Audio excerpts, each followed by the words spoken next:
நீர் உணவு, நீர் உணவு, நீர் உணவு. உலகத்திலேயே மனிதனுக்கு முன்னால் வந்த மிகப்பெரிய ஜீவன் பார்த்தீங்கன்னாக்கா மரம், தாவரங்களில் த ஹெட். இதெல்லாம் எப்படி நிலைச்சி இருக்குதுன்னு பார்த்தீங்கன்னாக்கா நீர் உணவை மூலாதாரமாக வச்சு இதெல்லாம் இருக்குது.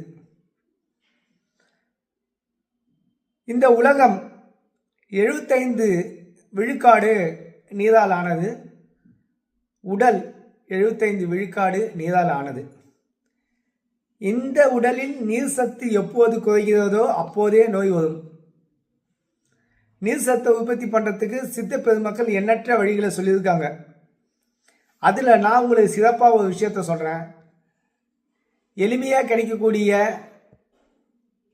தானியங்கள், அதை கஞ்சியாக காசி தினம் தினம் குடிங்க, நீர் உணவு வரும். டீட்டெயில் பற்றி ஃபுல்லாக தெரிஞ்சுக்கணுனாக்கா கமெண்டில் போய்ட்டு ஃபுட்டுன்னு போடுங்க. என்கிட்ட இருக்கக்கூடிய ஸ்பெஷல் டயட் சார்ட்டை உங்களுக்கு ஷேர் பண்ணுறேன்.